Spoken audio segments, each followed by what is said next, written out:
السلام عليكم ورحمة الله. عليكم السلام ورحمة الله وبركاته.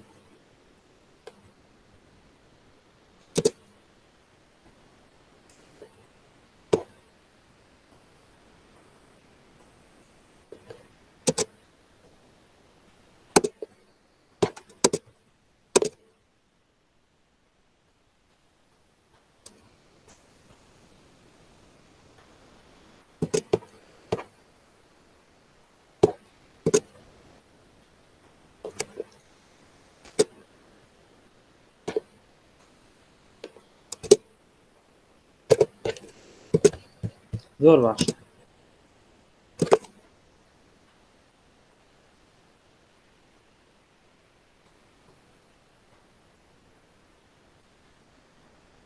السلام عليكم ورحمة الله وبركاته.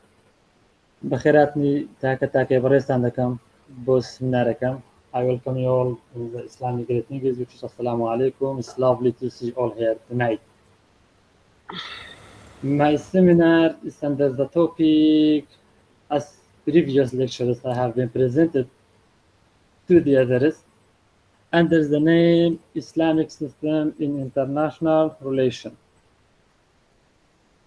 Islamic System International Relations, Chapter 3. In the previous lectures that I have told that Islamic system also its ability to rule, and they also have the quality of war and the quality of peace in the first chapter, and the second chapter I talk about does Islam is the political entity and how can provide tools for it. For the chapter 3, I will be presenting what is the sovereignty in Islam and how can sovereignty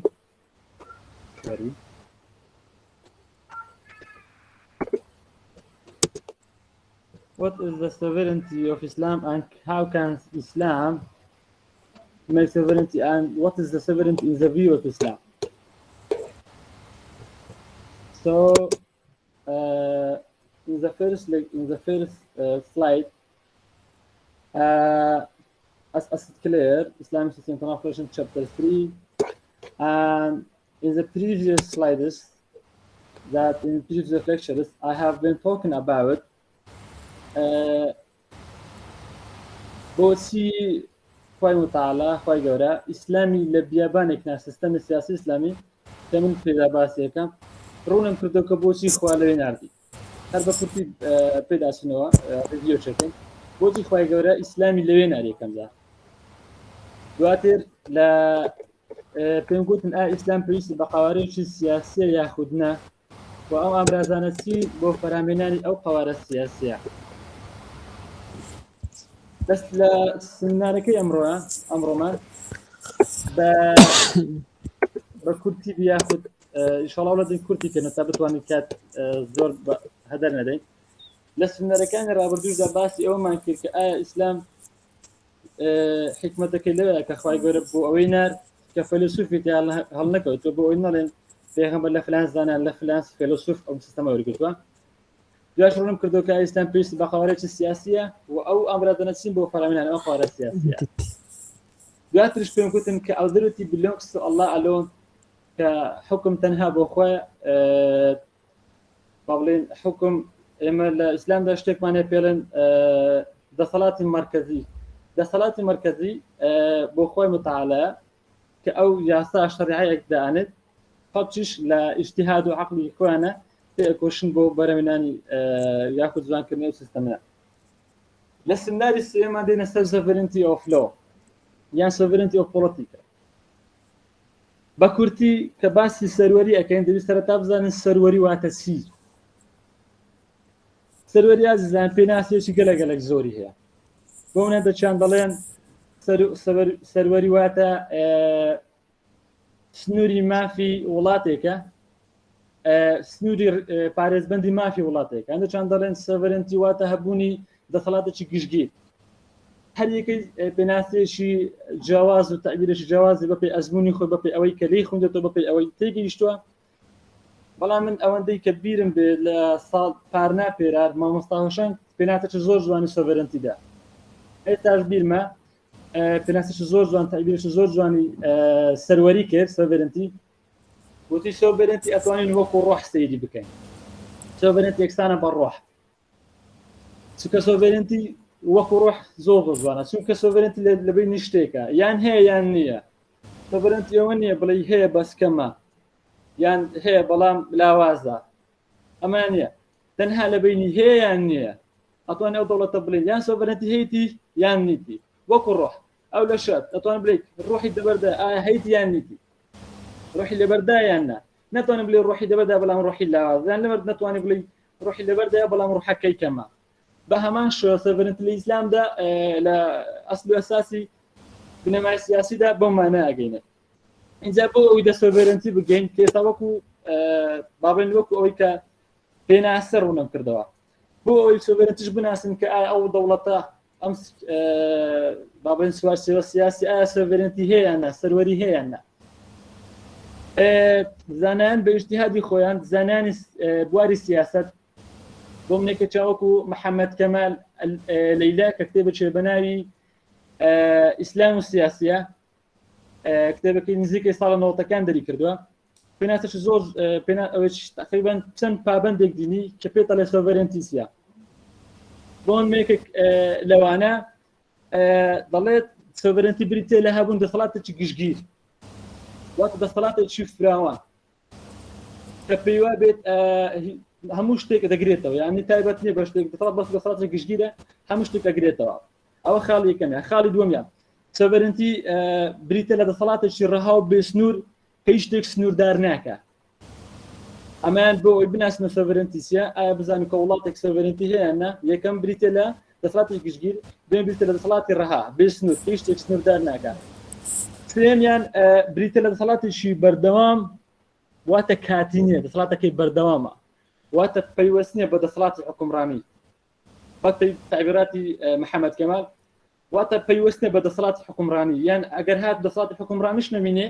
سەروەری هەرەمینێ یان ئەگەر هات کۆمەڵە خەڵکێکە بن لە شوێنێکی دیاریکراوە سنوورێکیان بیست سەروەری هەرەمینێ ینی پەیوەست نییە سەروەری پەیوەست نییە بە دەسەڵاتی حکومڕانی چارەمیان بۆ ئەو دەسەڵاتێکی سەروەری هەبێت یاخود با بڵێن چارەم بنەما بۆ هەبوون دەسەڵاتی سەروەری بۆی بناسنەوە بریتە لە دەسەڵاتی یەکپارچەیی واتە ناکرێت دەسەڵاتی سەروەری دابەش بکرێت وەک چۆن ڕۆح ناکرێت پارچەک لەمە بێ لەم پارچەشترم لابێ سەروەری شەروایە سەروەری یەک پارچەیە ناکرێت دابەش بکرێت بەسەر چەند پارچێک اینجا بە پێویستی هادی خەڵکی بڕیان لەسەر بدرێت پێنجەمیان کە زۆر گرینگە هەروەکو ڕۆح نابێ بگوازرێتەوە عەفوەن ناگوازرێتەوە و ناشگۆڕدرێت هەروەکو ڕۆح ناگوازرێتەوە ناشگۆڕدرێت کەواتە بە کورتی زانیمان سەروەری چیە و دەسەڵاتش چۆن بزانێت وڵاتێک سەروەری هەیە ئەم پێنج بنەمایەتێدا تایبەتمەندن کە تەماشانێکی بزانەوە پێنج بنایەک لە بنەماکانی تێدا ئەکرێ بڵێن ئەو دەوڵەتە سەروەری هەیە اینجا دین بە کورتی باسی مێژووی سەروەریەکەن بزانین سەروەری چۆن هاتیە و لە چێ هاتیە و شێوازی مێژوویەکەی چۆن بووە لە سەدەی 16ەیە سەروەری سەری هەڵدا لە دژی شۆڕش لە دژی سیستەمی سیۆکراتی سیستەمێک بە ناوی دەسەڵاتی دینی یان دەسەڵاتی ئاینی ئەو دەسەڵاتی ئاینیە پێیان وە بوو دەسەڵاتی ڕەها بۆ خوایە پێیان وە بوو سەرساوی دەسەڵات خوایە هەموو شتێکیان دەکرد بە ناوی نوێنەرایەتی خوا و سێبەری خوا لەسەر زەوی بە شادش ڕاستە خۆیان ناڕاستە خۆ دواتر کە خەڵک زوڵمدارێتی و ستەمکارەتی ئەوانی بینی چەند کەسێک تیا سەر هەڵکەوتن کە شۆڕشیان هەڵگیستان لە دژی ئەوانە یەکێک لەوانە تۆماس هۆبێس کتێبێکی نووسی بە ناوی لیڤایەتان کتێبێکی نووسی بە ناوی لیڤایەتان لە باسی ئەوەیە کە دەسەڵاتێکی مەرکەزی هەبێت کە تێدا یاسەت بێتە سەروەری وڵات خەڵکەکە دەسەڵاتەکە بگەڕێتەوە بۆ خەڵک نەک بۆ خوا دواتر یەکیشتر لەوان هات بە ناوی جۆن لۆک کتێبێکی نووسی بە ناوی نامەی لێبوردەیی کەوتێدا باسێکە چەند کتێبان تریش نووسی لەوەیە باسێکە کە پێویستە دەسەڵات بگەڕێتەوە بۆ خەڵک چکە ئەوان پێیان وا بوو مادەم خۆی گەورە زەوی دروست کردیە زەوی بە مرۆڤ بەخشووە کات دەبی مرۆڤ دەسەڵاتی مرۆڤ سەروەری زەوی بێت واتە دەسەڵاتەکەی دەبی هی مرۆڤ بێ نەک سەرساوەکەی خوا دواتر اشتر لەوانە جان ژاک ڕۆسۆ پەیمانی کۆمەڵایەتی نووسی لە کتێبەکەی خۆیان باسی ئەوەی دەکات کە دیسان هەمان ڕای ئەوانەی هەیە کە دژی پاپاقەشەکان دژی سیستەمی تۆکراسی ئەجەنگێن بۆ ئەوەی بتوانن سیستەمەکی با بڵێن ئەوە دروست بکەن سیستەمێک یاساک دروست بکەن کە یاساکە سەرساوەکەی لە خەڵکەوە بێت لە دوای ئەو شۆڕشانەی کە سەری هەڵدا مێژوو کاریگەرێکی زۆری بەخۆبینی گۆڕانکارێک لە مێژوو ڕوویدا کە ئەوش ئەوە بوو توانیان ئەو با بڵێن ئەو سەروەری کە لەدەست تیۆکراسی کە بەناوی خوا حکومەکەن کە مشتش خراپیان کردو بەناوی خوا بەناوی سەروەری خوا و یاخود با بڵێن سێبەری خوا چیان کرد گۆڕیان سیستەمەکەیان گۆڕی بۆ بیکەن بە سیستەمی سەروەری مرۆڤ یاخود با بڵێن سەروەری خەڵک کە ویستیان سەرساوی دەسەڵات هی خەڵک بێت هەچەندە بۆ معلوماشان ئەوانە مەبەستیان ئەوە نەبێت کە دژی خوا بن بەڵکو دژی ئەوە بوون کە بەناوی خواوە کرێ و حکمێکیش بکرێ لە خازانی دەستەیەک و توژنەیەک بێ بەڵام زیان و ئازارەکەی بە خەڵکەوە کۆتایی پێ بێ ئەوە بۆیە ئەوانە دژی ئەوە بوون لەو کاتێوە سەروەری یاسا سەری هەڵداوە تا ئێستاش دەبینن کاریگەرێکی باش بۆ لە ئەوروپا دەبینن کە سەرساوێکی باشیان لەوەرگرتووە بە کورتی ئەوە پێناسەکەیم کردووە پێشم وتە سەروەری چییە و باسی مێژووی بە کورتیشم لەو کردو ئێستا ئەمەوێت بزانن ئیسلام چۆن سەیری سەروەری یاساکە یان سەروەری سیاست طبعا بە پێچەوانەی جان ژاک ڕۆسۆ و جۆن لۆک و تۆماس هۆبێس کە وتیان سەروەری هی خەڵکە و بە پێچەوانەی سیستەمی تیۆکراسیش کە وتیان سەروەری هی خوایە هەنا بینی هەردووچیاندا ئیسلام هەڵەقوڵێ پێیان دەڵێت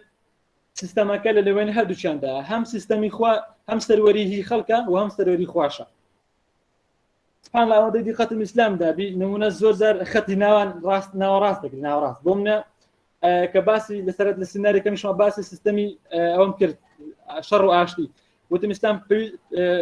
باوەڕی بە شەڕ لە کاتی شەڕ باوەڕی بە ئاشە لە کاتەش لەوە پێشی خۆشە سەقامگیر بی فەرەهەم بێ کەواتە sovereignty بە پێی ئیسلام ئەهان لێرەم نووسیە according to Islam sovereignty ever entire universe belong to Allah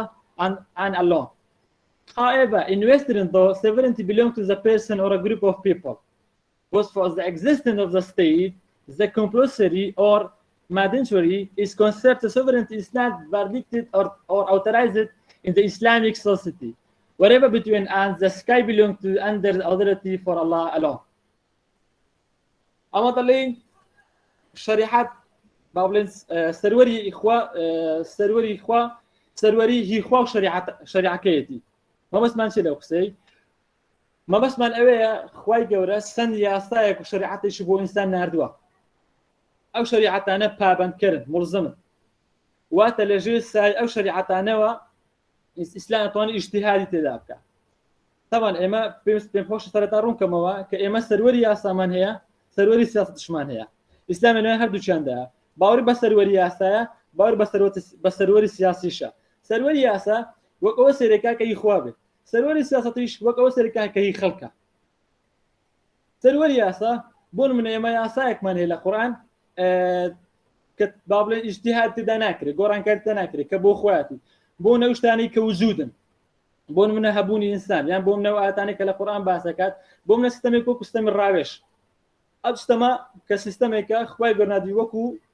شەریعەتێک وەکو یاسایەک هێلەشی بۆ کێشاوە کە ئەو سیستەمەکەیەتی بەڵام ئەو سیستەمە کە هێلێکی بۆ کێشاوە بە ئیجتیهادی خەڵکەوە سیستەمی ڕاوێژکاری ئەکرێت بە ئیجتیهادی خەڵکەوە ئەو سیستەمە بەڕێواسیت یان بۆ منە نوێژتر بینینەوە بۆ منە ئێمە لەسەر وجود هەندێک شتێ ئیجتیهاد تێدا کرێت بۆ نمونە لەسەر وجود ئەمە کە باسی ڕەویشت و ئەخلاقیەکەی بۆ منە لە ئیسلامدا هەندێک شتەیە خوای گەورە نقطەی خستۆتە سەرپی یعنی ئیتر تاو لێرە خیتەشی بۆ کێشاوە کە ترسر باس ناکرێت بۆ نمونە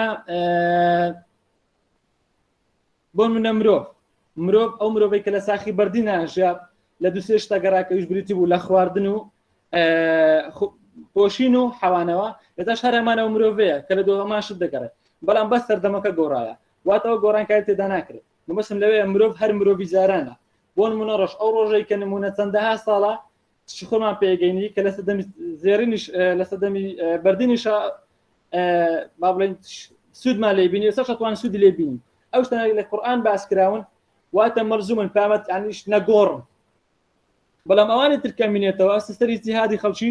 بۆ نمونە ئەوانەیە کە بۆ منە لە ڕووی سیاسەتەوە باسێک لە ڕووی کۆمەڵاتیەوە لە ڕووی زەنگەوە لە ڕووی شەڕەوە ئەوانە ئیجتیهادیان تێدا کرێت بۆ منە ئەخرێتە دەستی خەڵکی سەروەری یاسا پەیوەستە بەخوای گەورە کە خوای گەورە شریعەتێک ئەنێرێت سنوورێکمان بۆ ئەچێشێ لە سواسەوەی حەڵال و حەرام دەڵێ لەم سنوورە لامەدەن لەم سنوورە ئەوا بکەن لە سنوورە ئەوا بکەن ئەمە سنوورێکمان بۆ ئەچێشێ کە لە سواسەوەی حەرام و حەڵال پێیمان دەڵێ شتەکە بکەن بەڵام سەروەری دەسەڵات عەفوان سەروەری دەسەڵات یاخود سەروەری خەڵکی دەگەڕێتەوە بۆ عەفوان سەروەری سیاسەت دەگەڕێتەوە بۆ خەڵکی کە خەڵک ئیجتیهاد تێدا کرا بە پێی عەقلی خۆی ئەتوانێت تەماشای بارودۆخەکە بکە بتوانێت کامیان مەزومە کامیان پابندکەرە با بڵێن کامیان عەقلانیەتە پەرەوەی بە بۆ منە لە پێناسەی دووەما کە باسی لە ئەوەی عەفوان لە دێری دووەما کە دەڵێت to Allah belongs to the sovereignty and the heaven and the earth. على السروري بواحد آيات القرآن لسورة الشورى آياتي سلوهاش على السروري بخوايا وقتون خواي جورا وقتون أرزو آسمان يخوايا أو وكو آياتك القرآن هنا متوا وارو آيات دمش قالت it is he who gives and the death who gives life and the death and he has the power of over all things على أو خواي تون مردن جياني بدستا بيجمان همو هذا كان تريش بدستا كل هذا نسيا سروريا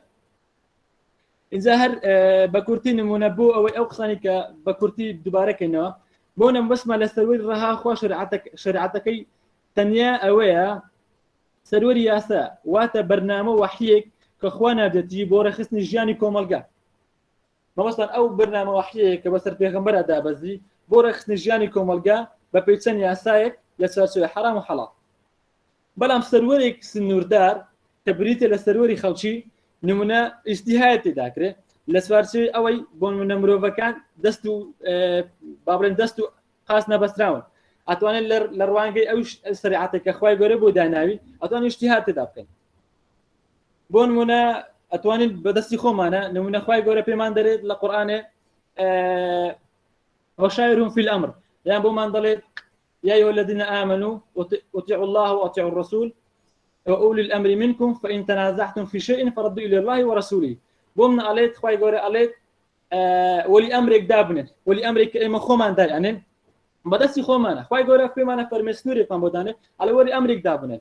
فلا موري أمريكا شو داني خو خواي دانه لأنك إما دا يعني اجتهادي تداكين بزاني كامان باشا كامان شاوة كامان بسنده دين دائما سعودي أكين لبسني لقالكين ومرز بمصدر يكين وقت مرز بودانين دي فلانش كان بوكا فلانة كمان لورك بيخي فلانة كارمان لوكا وهروها بوم نخلق للرياسة شوا دست يعني دست بابلين دست وأجنو نبصرة وتوا بوم نهتا أتوان النك كقولتم شريعتي خوايا فالكو خوايا بجوري خواي كرديا لما بتوان لا شتري شوا بتوان دست كاري شرح بكين بو معنى نمونه كسنورش بودن هندك شرح بون منا اكلوانا شورا كخوي غور سنوركي دانا نمونه ايما اطواني لسر شورا نمونه تسنورك دابرين سنياساك دابني بو بتوانين او شورا بو ياسا بروا كلغل مودرن غنزه اما بكورتي سروري ياسابو سروري خل شمرون كردوا ليرش نمونه او سياراني كزور زار بين بردم سروري لسروري ياسا اكرين بيانوايا أو بشارك أراد الإسلام أكرد على إيوسون وكوس ديمقراطي بيواب وخواس سروري أو ولاتا يمر بهمان أو إسلامي كانش بابلن أو مسلمانان إشيان بابلن إسلامش بهمان شو إدعاء أويكا كدلت ديسان سروري ياساب وخوا إما علين كثيوقراطي إدعاء سروري ياساكا أو إدعاء شركة كبناوي ناوس نيونراتي خوا لسرزوي بلام الإسلام اشتكنا بناوي نيونراتي خوا أما سينيك مانيا بناوي سيني ثيوقراطي هذا إن شاء الله لما حاضرين دهاتو زيادة تركيزنا خينا سري وتشون جاودش زور لأنه ثيوقراطي وده صلاة إسلامي كسي بداخ وزور بيان نازم كده صلاة ديني لقد صلاة السيستم السياسي الإسلامي زور جوازه بويا ئەمە دەڵێن ئەمە شتێکمانە بەناوی نوێنەری خوا یان سێبەری خوا لە سەر زەوی بەڵکو خۆشەویستترین کەسی خوا کە پێغەمبەری خوا صلی الله علیه وسلم ئەو کە بریتی بۆ لە پەیامبەری خوا نەک تەنها نوێنەری خوا لێرە گەیشتن بە کۆتایی سمینارەکەم هیوادارم پەیامەکەم گەیاند بێت و ئەگەر پرسیارێکی شەبێت بە خۆشحاڵی و قبول یەکەن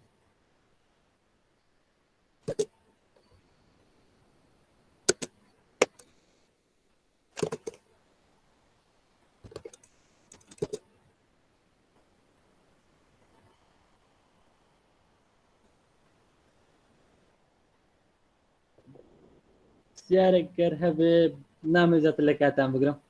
نزیکەی 6 دقەیەکمان ماوە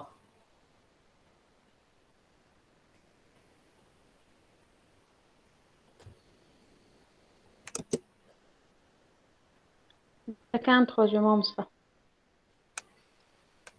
سلامة يا ربي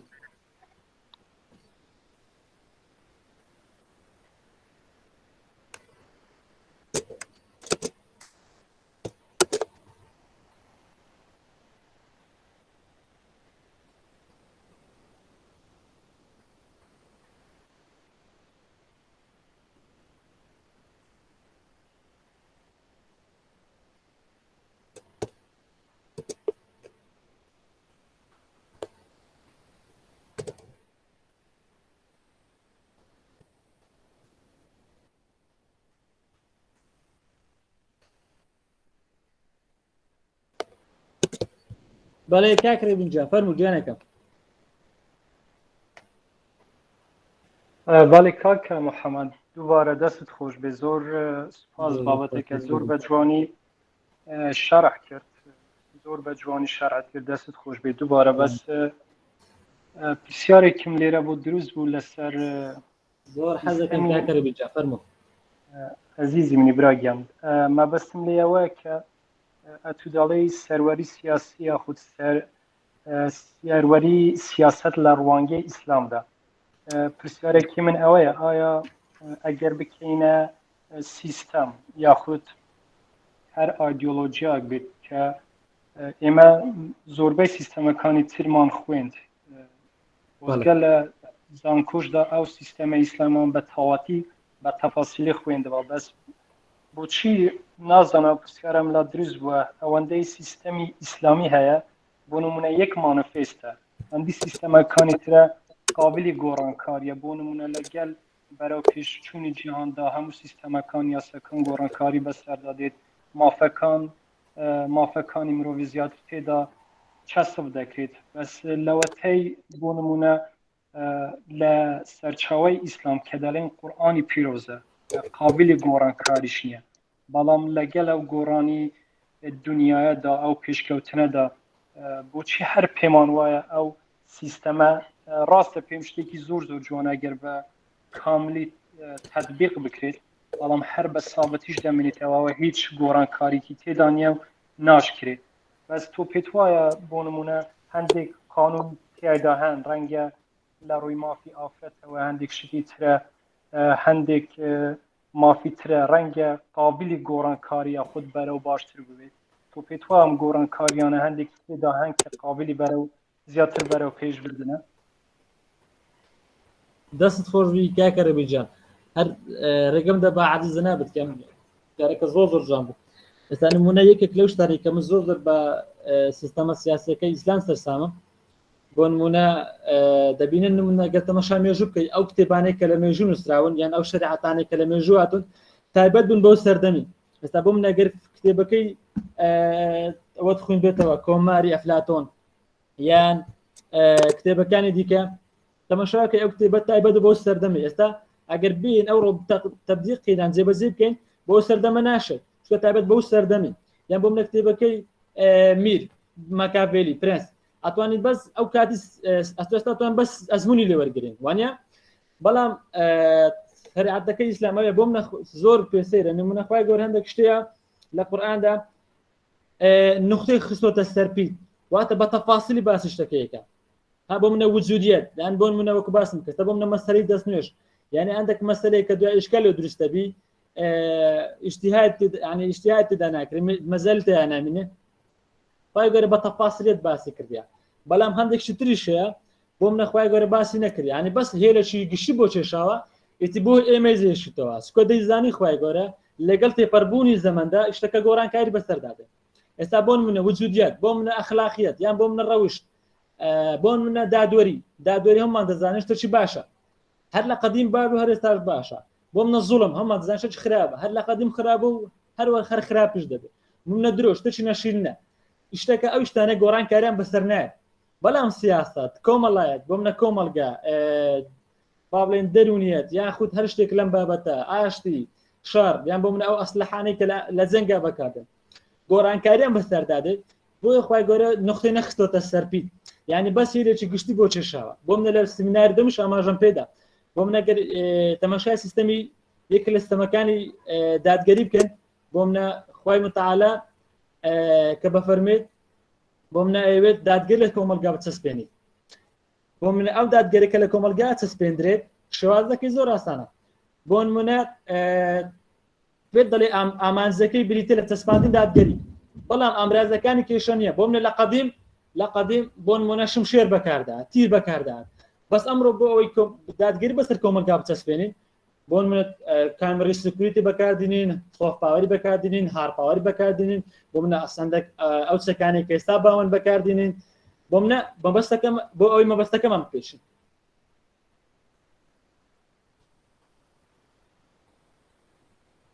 دوادارم ڕوون بی کاکرێمیجان دەستت خۆش بێت وەڵامەکەم بە تەواوی پێگەیشت دەستت خۆش بێت دووبارە دەست خۆش سلامەت بی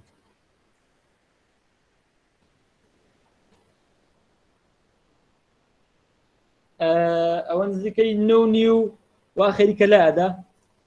حەزم کرد هەر لە کاتی خۆی تەواوی کەم ئەگەر پرسیارێکی در نییە ئیشاڵا ماڵاوای یەکەین